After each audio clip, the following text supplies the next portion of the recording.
Nice. Magandang araw po mga ka-oplok at sa aming mga magiliw na taga-subaybay. Muli po kaming nagbabalik sa aming electrical wiring tutorial. Ngayon po ay gagawa tayo ng how to energize magnetic contactor using latching relay or impulse relay. Ang mga component po na ating gagamitin ay MCB, fuse carrier, latching relay or impulse relay, 410 plug pin control relay, dalawang magnetic contactor, dalawang thermal overload relay or THR, selector switch 3 position, auto, off, manual, push button spring return ng normally open at normally close, and lastly ang ating indicator lamp.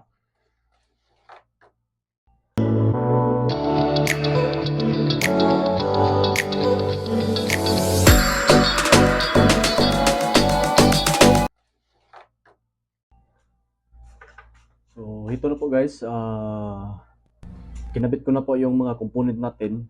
So, ngayon, ang gagawin na natin, gagawa na tayo ng control ng how to energize the magnetic conductor with latching relay. Let's start our video tutorial.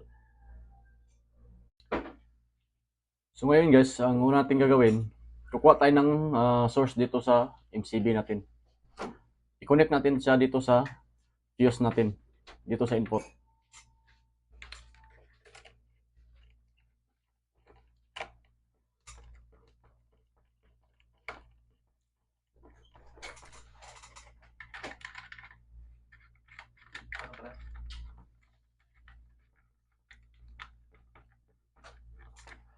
Yan na po guys, nakabit ko na po yan. So ngayon, ang sunod natin gagawin, galing output dito sa fuse natin, papunta natin siya sa selector switch natin dito. So itong selector switch natin guys is may mga number to. 13, 14, 23 at saka 24. So ngayon, ikabit natin siya sa number 13, input ng selector switch natin. So ito na po guys, nakabit ko na po dito sa output ng fuse natin. So ilagay na natin siya sa selector switch natin dito sa number 14. Okay, kabit ko lang. Guys, sundin nyo lang yung ano natin yung paano pinatakbo natin yung wire. Yung ano niya. Kasi isa-isahin talaga natin para maintindihan natin or maintindihan nyo bawat takbo ng control. So ito na po guys, yan. So ngayon guys, dito sa selector switch, di ba nilagay ko dito sa number 14. So ilagay ko siya sa number 13. So wala namang problema guys, either dito 13 or 14 ka maglagay galing dito sa fuse. So ngayon nalagay ko dito sa number 14, pero okay lang yan. So dito natin ilagay sa number 13. Tapos galing number 13 sa selector switch guys, ipapunta natin siya sa push button ng stop natin. Ilagay natin siya sa number 11. Ito guys yung push button ng stop natin. Ang number nito sa terminal 11 at saka 12. Sorry. Ito, number 12. So ngayon, lagyan natin ng connection. So ito na po guys, nakabit ko na po dito sa push button ng stop. So ngayon, dito naman sa ano guys, sa number 12. Dito sa number 12. I-connect natin, galing number 12, i-connect natin siya sa push button ng start. Itong push button ng start guys, may ano dito din, 13 at saka 14. So ngayon, i-connect natin sa 13 ng push button ng start. So yun na po guys, nagkabit ko na dito sa 12. Ipapunta natin siya sa 13 ng push button ng start. Connect ko lang.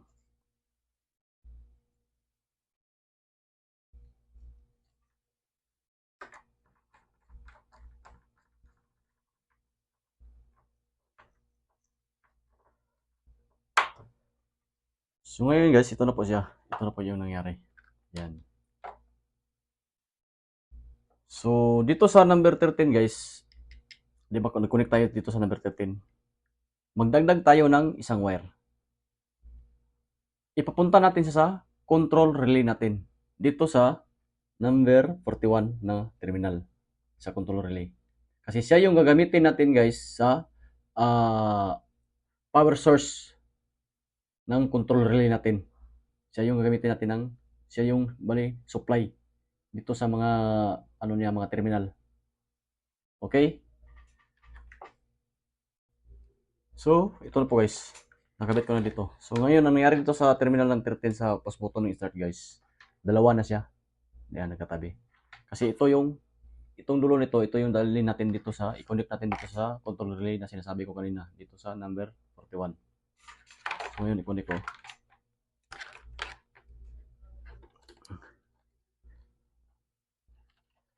So, ngayon guys, magdagdag tayo ng wire. Galing 41, i-connect natin siya sa number 11.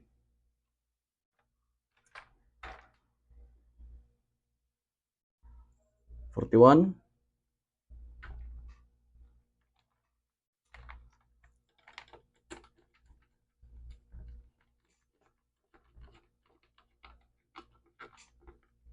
To 11.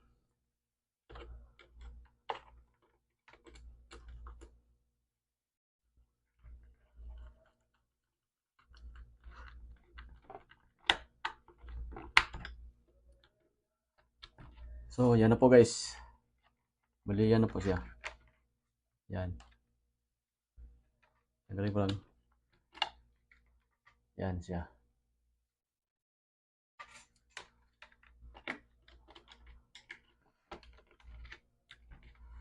So, next step guys. Galing naman dito sa push button ng start natin, may natira pang terminal for number 14. Ito sa push button ng start natin. So ngayon, galing dito sa push button ng start sa number 14, ipapuntahin na naman natin siya dito sa control relay natin sa terminal 14 ng control relay. So ngayon guys, ilipat ko lang tong yung camera doon sa harap kasi dito na tayo magpo-focus na side dito para makita nyo. Okay? So bali ito na po guys. Nalagay ko na po dito sa push button ng start. Yan. Sinasabi ko kanina. Yan na po yung nangyari. Ito na po yung dulo niya. So ngayon yung sinasabi ko kanina guys is ilagay natin siya sa control relay natin dito sa number 14. Number 14. So ngayon guys, hindi ko muna yan higpitan kasi nga mag-series tayo. Galing number 14, ipapunta na natin siya dito sa A1 ng control relay natin kasi hindi natin to energize tong relay natin. So yun, kuha naman ko ng wire.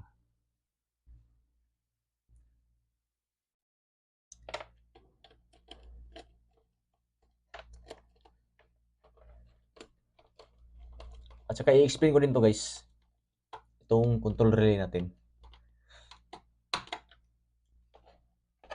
Kasi kailangan kasi natin malalaman yung numbering ng control relay. Kung ano yung normally open, ano yung normally close, ano yung common. Kasi yan talaga yung importante guys. Yan ang dalawa, normally open, normally close.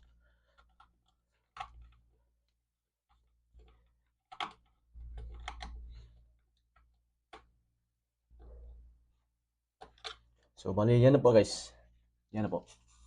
So, i-close ko lang muna to. Yan.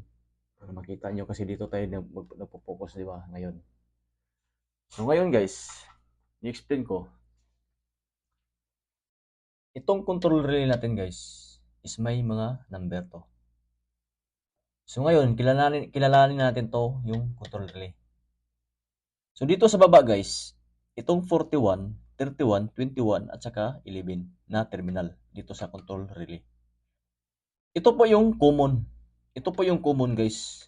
Common po to ng normally close at saka sa normally open. So dito sa taas guys, 42, 32, 22, 12. Ito po yung normally close. At saka dito sa baba niya, 44, 14, 34, at saka 24. Ito po yung normally open. Okay guys? Kasi nga, pag ma-energize na tong control relay natin, pag ma-energize na to siya, yung normally close natin, mag-open. Yung normally open natin, mag-close. Yun po siya. Okay? So ngayon, ang gagawin na natin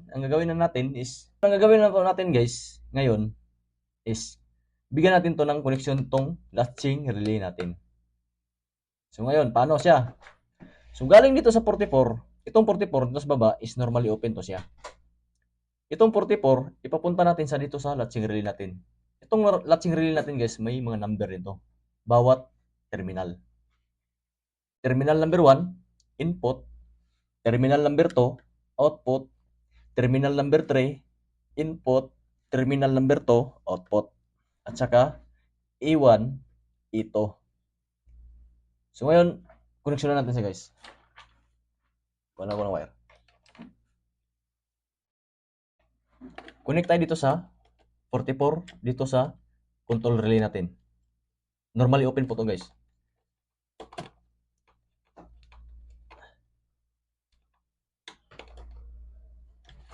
Tapos, i-connect natin sa dito sa latching relay natin or sa impulse relay natin. Dito sa terminal number 1.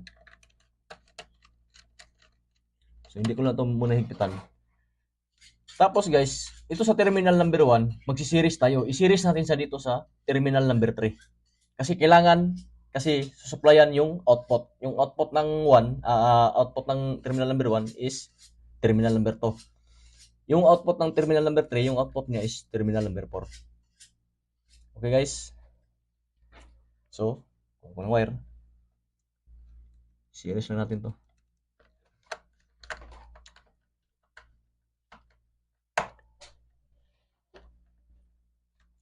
So, connect ko sa terminal number 3. So, dito sa terminal number 3 guys, maglagay din tayo ng isang connection.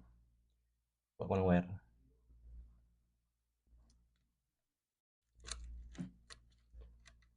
Yan.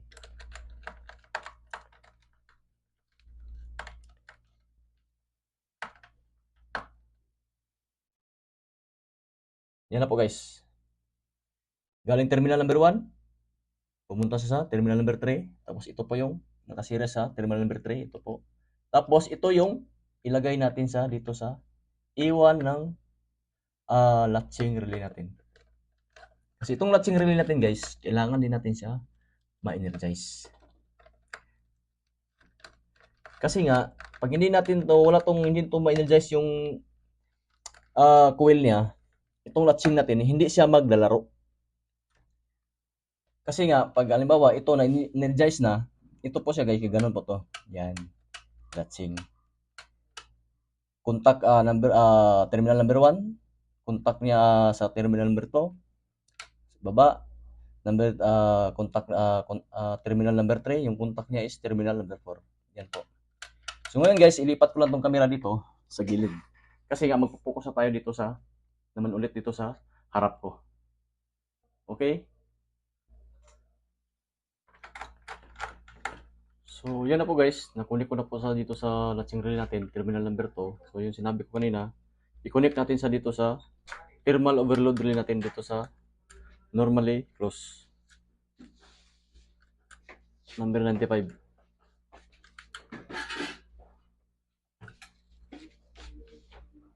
So ngayon, itong 96 guys, dito sa thermal overload relay natin, i-connect natin siya dito sa iwan ng contactor natin. Ito po yung contactor number 1 natin guys.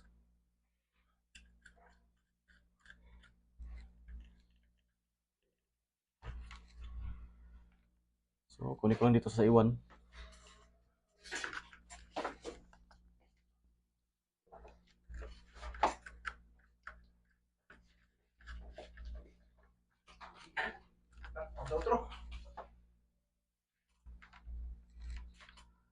So, ngayon guys, kung ano yung ginawa ko dito sa contactor number 1, yun rin gagawin natin dito sa contactor number 2 natin.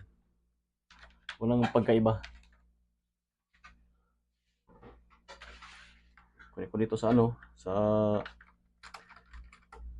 terminal number 4 ng latching natin, latching relay.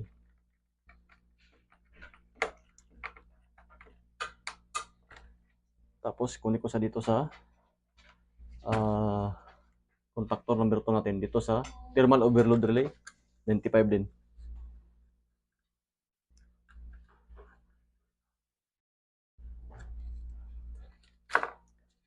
Tsaka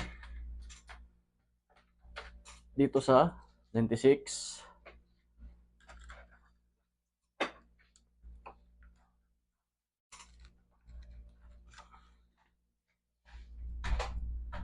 Connect natin sa dito sa iwan din ng contactor.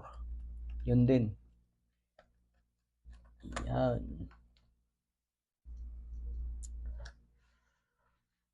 So, bali yan na po guys. Nagawa na po natin yung control natin. Hindi pa natin ito ma-adjust kasi nga wala pa tayong common wire. So, mamaya na yun kasi madali lang naman yung common. So, ngayon, natapos na natin yung control. Ang sunod natin gagawin, maggawa tayo ng connection sa signal natin. So, ano ba yung signal guys? Ang signal is yung mga indicator lamp natin. Yan ang mga signal. Ito pa yung mga signal niya, yung mga indicator lamp. So, ngayon, parang di tataas na po yung video guys. Gumawa na ako. Dito ko na, ginawa ko na po dito. Yan. So, bali, isa-isahin ko na lang yung pero nandito na to. Yan. So, ngayon guys, ang una natin gagawin, dito sa control relay natin, dito sa number 11, kukuha tayo dito ng supply. I-connect natin sa dito sa 31. Dito sa control relay. Dito sa terminal 31 ng control relay.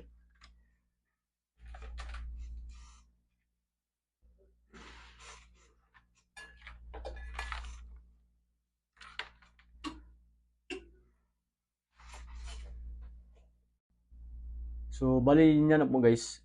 Galing dito sa number 31, terminal 31 ng control relay, magdagdag din tayo ng wire. Kasi, ipapunta natin sa dito sa thermal overload relay natin dito sa 97, normally open. So, bali yan na po guys, nakunik ko na po dito sa 31. So, ito naman, yung sinasabi ko kayo na, dalhin natin i-connect natin sa thermal overload natin dito sa contactor number 1. 97, normally open.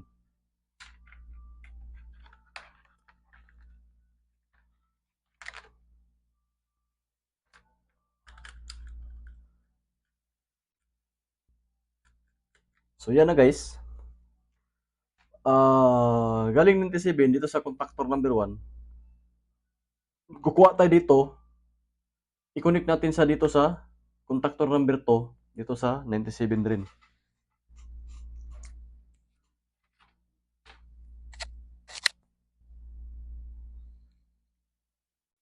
Pwede i-series natin to siya guys. I-series natin to siya lahat. Yan po. 97. So ito guys. Ito namang 97 dito sa contactor number 2 guys. Kukuha din tayo dito. Ilagay natin dito sa contactor natin. Itong contactor natin guys, may mga number din to. 13, 14, normally open. 21, 22, normally close. Saka E1, ito. Kaya connect tayo.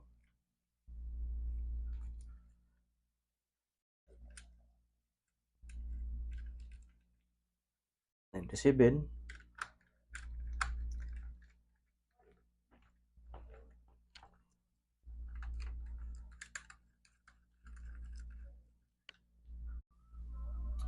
Yan po guys, 97.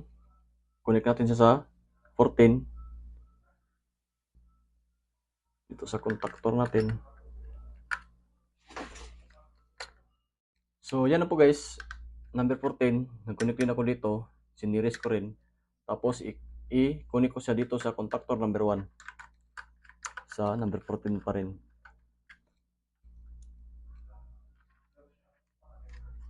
Kasi guys, yung ano natin, yung mga ano kasi natin, yung mga signal natin na yung mga signal natin, yung signal ng power guys, or indicator lamp ng power, kailangan siya nandoon siya sa normally close. So, yung signal ng running, doon natin siya ilagay sa, i-connect sa normally open. At saka yung signal ng trip, doon natin din siya ilagay sa normally open rin. So, ngayon, next step natin guys, is bibigyan na natin ng connection yung mga signal natin, yung mga indicator lamp natin. So, ngayon guys, itong signal ng power natin, itong pula, itong indicator na pula, indicator lamp na pula, i-connect natin sa dito sa dito ako kumuha sa control relay natin. I-connect natin sa dito sa number 32. Normally close. Yan.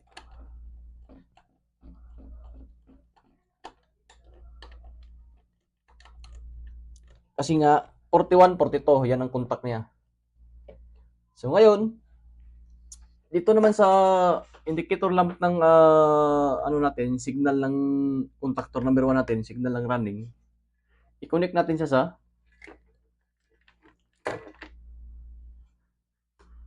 number 13 ng contactor natin.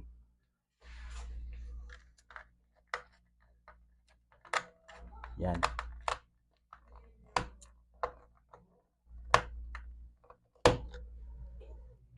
So ngayon, ito namang indicator lamp ng ano natin, contactor number 2, signal ng running, doon pa rin, sa number 13 pa rin siya. Natin i-connect. Puro siya normally open, yung signal ng running. At saka yung signal ng power, nasa sa normally close. So ngayon, natira natin itong signal ng trip natin. So ito, saan natin ito dalhin? Dalhin natin dito sa thermal overload, dalhin natin dito sa number 98, normally open. So ito namang ano, signal ng trip guys, normally open to siya. Mag-connect.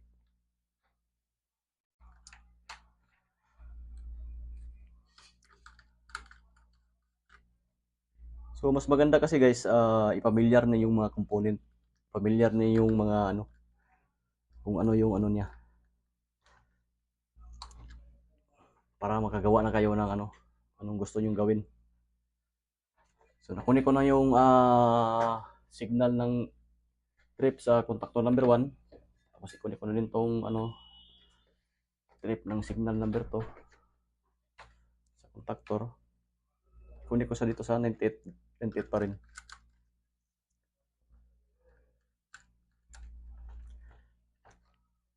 Bali yan na po sila guys, yan.